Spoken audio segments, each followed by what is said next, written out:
From the Hero Law Firm Studios, welcome to the Gwinnett Daily Post podcast. Today is Wednesday, January 18th, and happy 68th birthday to actor Kevin Costner. Hey, Dad, you want to have a catch? I'm Dan Ratcliffe, and here are your top stories presented by Peggy Slappy Properties. A Duluth student who cut another student with a knife will face criminal charges. Collins Hill alum and WNBA legend Maya Moore has announced her retirement from basketball. And we talk with pro bull rider Dakota Louis ahead of the PBR event in Duluth this weekend. We'll have all this and more coming up on the Gwinnett Daily Post podcast.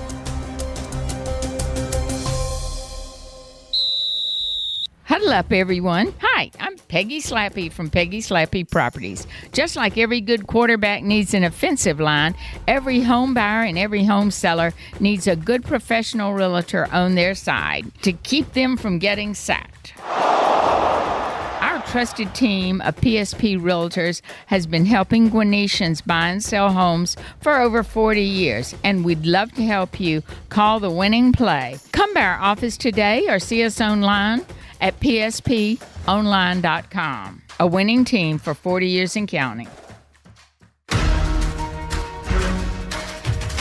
A Duluth High School student is facing criminal charges after they used a knife to cut a classmate during a fight shortly before classes began last Thursday. Duluth Principal Eric Davidson told parents in a letter on social media that the student got into a fight outside the cafeteria shortly before first period. One of the students pulled out a knife during the fight and inflicted what he called a superficial wound on the other student. Duluth school resource officers and several administrators were nearby when the incident occurred and quickly worked to break up the fight. Both students are expected to face disciplinary consequences for fighting, but the student who was carrying the knife is also expected to face criminal charges since they were carrying a weapon on campus. The different relationships that I've been able to form through the path that I've been on, whether that's through the basketball side of things or the family side of things with the Jonathan Journey side of things. Collins Hill legend Maya Moore officially retired from the WNBA on Monday, making the announcement on Good Morning America. Moore hasn't played in the WNBA since 2018 when she announced plans to commit time to criminal justice reform. Moore entered the WNBA in 2011 as the number one pick of the Minnesota Lynx on the heels of leading UConn to the national title. She captured the Rookie of the Year award and first of 4 WNBA titles. Minnesota appeared in the playoffs 8 consecutive seasons with Moore on the roster. An all-WNBA pick 5 consecutive seasons, Moore was league MVP in 2014 and a 6-time All-Star with 3 All-Star MVP awards. At the high school level, Moore led Collins Hill to state championships her final 3 seasons and a national championship as a senior. As part of her commitment to criminal justice reform, Moore lobbied for the release of Jonathan Irons from the Jefferson City Correctional Center in Missouri. After 23 and a half years behind bars, Irons was vindicated of a conviction for murder and burglary that happened when he was 16 years old. A judge set Irons free, citing a fingerprint report that would have proved Irons' innocence but was not turned over to his defense team. Moore and Irons are now married with a child and have co-authored a book, Love and Justice. I have a dream that one day this nation will rise up and live out the true meaning of its creed. We hold these truths to be self-evident, that all men are created equal. When Gwinnetians lined up to either participate in or watch the county's annual Martin Luther King Jr. Day Parade in Lawrenceville on Monday, it was the first time they've been able to do so since before the COVID-19 pandemic. The parade, which is staged by the United Ebony Society of Gwinnett County, had the theme of Why We Can't Wait. The parade was not held in 2021 because of the pandemic. Meanwhile, last year's parade was canceled partially because of a surge in COVID cases, but also because King's family had asked communities to use the day to focus on getting voting rights legislation passed by Congress instead of holding parades. The parade and celebration were not the only way Gwinnetians honored King's legacy on Monday, however. Multiple local groups held service projects such as Volunteer Gwinnett and Alpha Kappa Alpha Sorority Incorporated.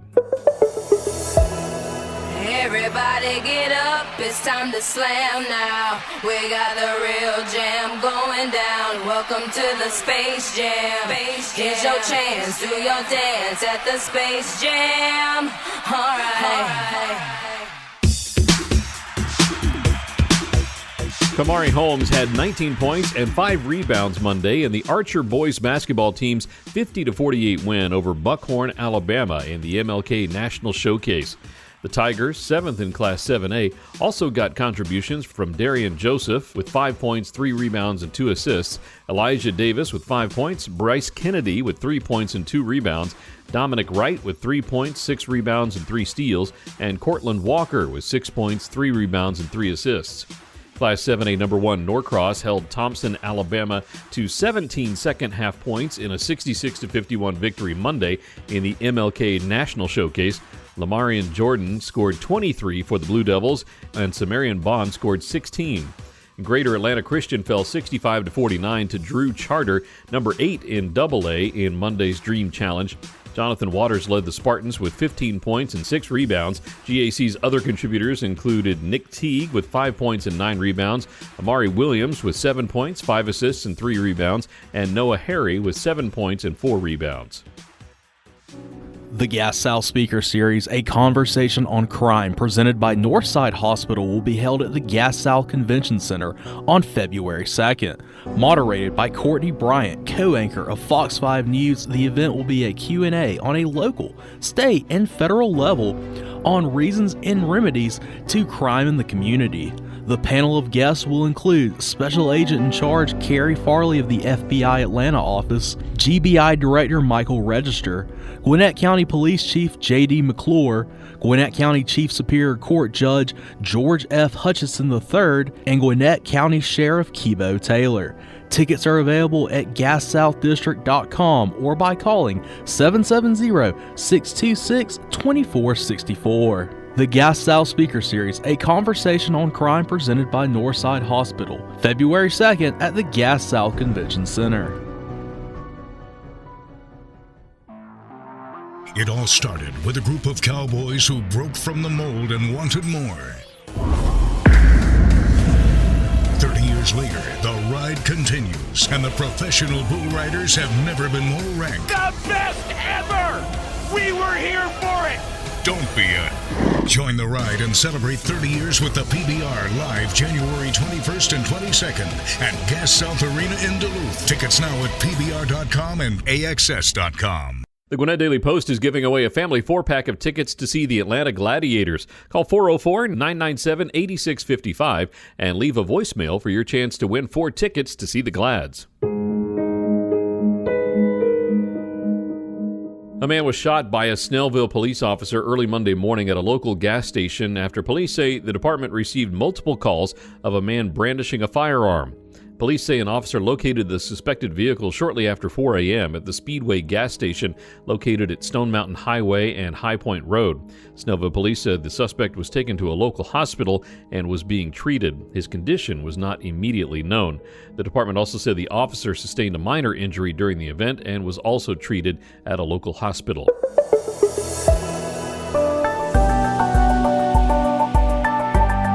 And now PBR's Dakota Louis joins the show to talk about professional bull riding and what fans can expect this weekend in Duluth. My name is Dakota Louis. I'm a professional bull rider for Browning, Montana.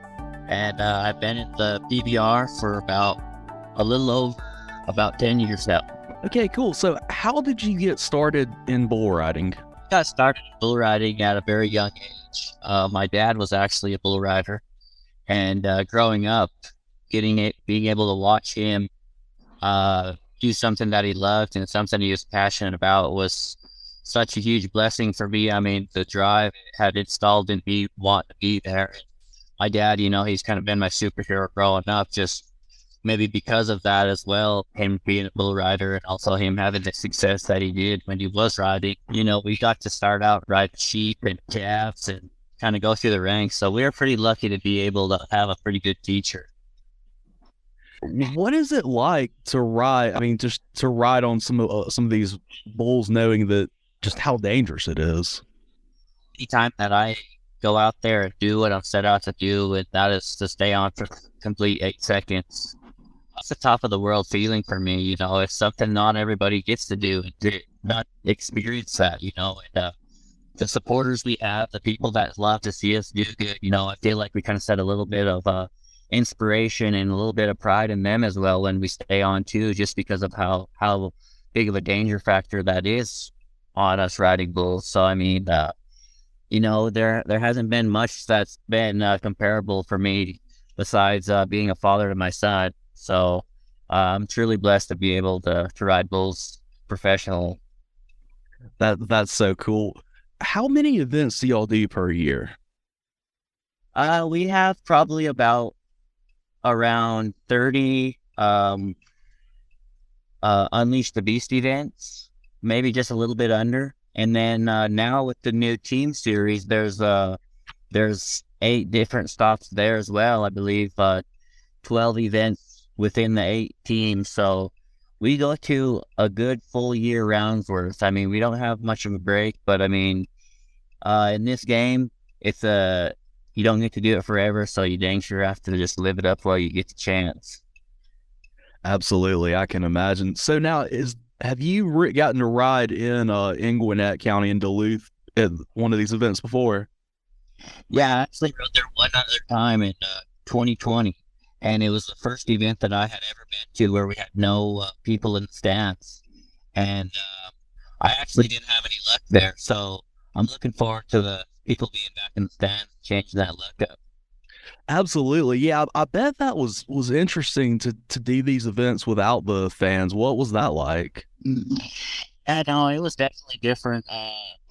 It was, I guess it was different for everybody in a sense that we were put in a different spot other than, but, we just stick to our basics of riding our bulls, and the bulls, they don't care if there's 20,000 people out there or 0 people. They're going to try bucking you off because that's what they're born and bred to do, So you definitely have to come with your A game as well. So, but I mean, I like to do good in front of a lot of people and have that support and just get the blood pumping as well. It's just for me, it's just all part of the process, What would you say to someone who's coming out to this in Duluth who's never seen professional bull riding before? What should they expect? If you've never been to professional bull riding, it's going to be like a rock and roll concert. There's going to be pyro. It's going to be exciting. I mean, everybody has something excited to look forward to. And then also the bulls, they don't care exactly how good or how good you ain't. They're gonna definitely go out there and show out their best ability, and with the danger factor of bull riding, I mean, there's gonna be the wild wrecks, and you just never know what to expect on that side. So it's definitely one to come check out. Absolutely. Doing all these kind of events, do you get to, with different bulls, do you kind of see different personalities, or are there some bulls you're like, yeah, that one's going to be a lot tougher than others? Well, for sure. They all have their own personalities, and we all have our different styles of riding as well, and some work a lot better with others. And there's definitely some bulls that you don't think that might be as good with your style. Maybe you don't think you score as high as other bulls, but for the most part, I feel like you have to have a pretty optimistic mind about them all when it comes to your time getting on them, and just know that they're going to be at their best capability, and you got to be at yours. Yeah, absolutely. You mentioned earlier, you have a son. Does your son ride bulls yet, or will he when he's older? No, so my son's only 5, and he's been on 2 sheep, 1 calf, and 2 miniature bulls, so he's slowly getting into it, but we're just having fun with it. He likes to get all dressed up and act like all his uncles that are out there and his dad, just make it all worthwhile. So we're just taking it a little bit slow paced for him. If he don't want to ride bulls, I would definitely support him fully in anything that he wants to go after. So that's awesome. What is kind of the camaraderie like between you and other riders? Camaraderie between me and all the other riders is, very strong brotherhood. I feel like with the danger game, we all know what we're facing, and we all know that this lifestyle can change in a blink of an eye. And we just got to be thankful for each moment. And, I'm the type of guy that if I see my partner go out there have a good ride and a high score, it fires me up, and it makes me want to do that much better too. So, I like to feed off of all the energy, and with as much events as we get to go to a year with one another, you become pretty good partners, and they become a family as well. So it's we're very blessed to have this kind of brotherhood and a professional lifestyle that we get to live, for sure. Absolutely. And I know you made a comment earlier about how you don't do this forever. What is a pro bull rider? What kind of is the expectation for how long a career is? The expectations is kind of whatever you put it on. If you take care of yourself and have a good state of mind and have good luck along the way, you never know where that can take you. I mean, I wouldn't necessarily ever put a limit on anything that I do, just because I just try better in myself each and every day. So, I mean, I'm 30 years old and I hadn't felt any better. So, shoot, who knows how good I'll feel in the future. Just one thing about us bull riders and passion that we have for our sport, and the bovine athletes as well, is the high respect level.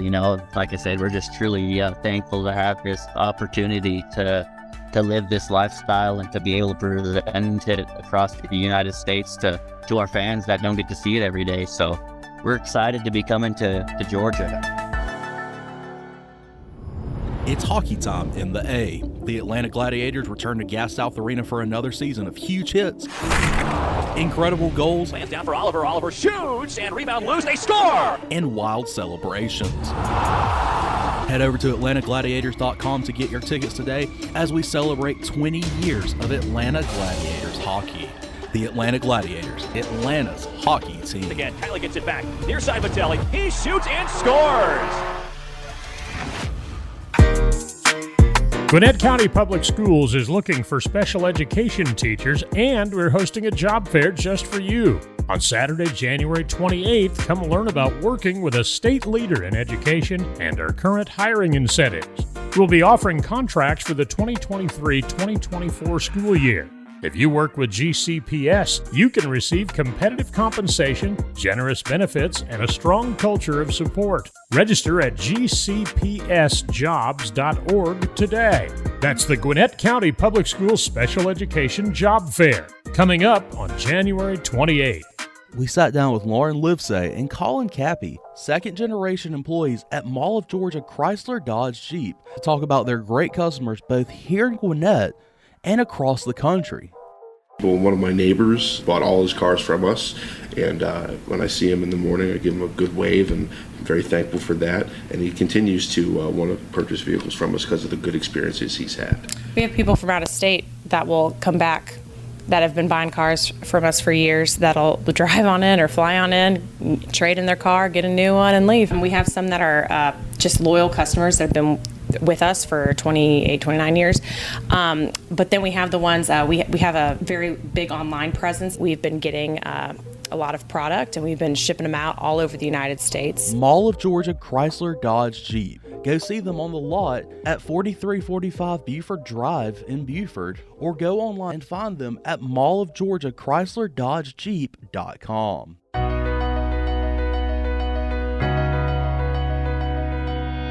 Thanks again for listening to today's Gwinnett Daily Post podcast. Did you know over 50% of Americans listen to podcasts weekly?